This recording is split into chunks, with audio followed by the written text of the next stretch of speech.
Hope still a great crowd for Wednesday.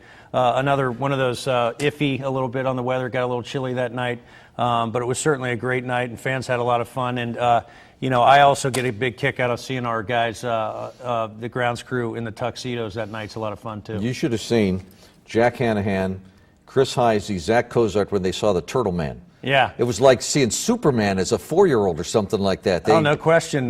Willie, too, was Bill Cunningham's a huge fan of the Turtle Man, and so he said his day was complete when he met the Turtle Man and got an autograph from him, and so he was a happy camper. Elaine from Montgomery says, my question is, when is something going to be done about the howling at the ballpark? This is so disturbing. It makes the whole ballpark experience almost not worth coming to. It's utterly ridiculous. There's not much you could do, is there? There's really not. When this started last year, if you remember the game, it happened to be a very late extra inning, yes, lightly attended by that hour game, and those howls started to the degree you could hear them on the radio in particular. And that night, there were so few people there. By the end of that game, you could literally have had a conversation across the field with somebody sitting on the third base side if you were sitting on the first base side. So, when it first started, we had some folks express concern about it.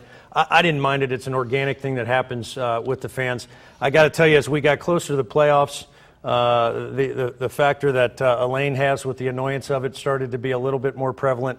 And I'll say now what I've said back then.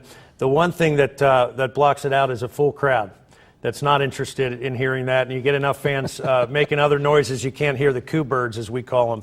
But when that Great American gets a little empty and those coo birds are a little better heard, that's when it can become an annoyance for some fans. But look, we like that they're engaged at all. We like that fans are there, and if that's the way they want to get engaged, to your point, not a whole lot I can do about it. But Elaine, let's just say we understand your feelings and appreciate your opinion. By the way, we're getting a lot of emails. Those emails we don't get to, I'll forward to Phil right after the show. Let's go back to the phones. Truman from Covington. Hi, Truman. How are you, John? Okay, what's up? I would like to say thank you from my family to the Castellinis for building a ball club that we're actually on the baseball map now.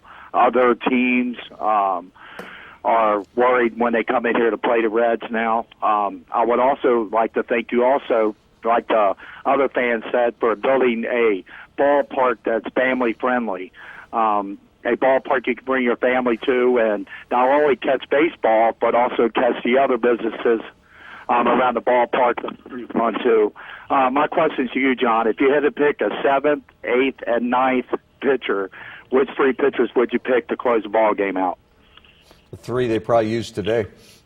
Marshall, Broxton, and Chapman worked pretty well. Amen to that. Truman, thanks for throwing me a nice lob there, softball there. Hey, Reds highlights when we come back, and then more conversation with Phil Castellini of the Reds. But for now, it's Parker's Perfect.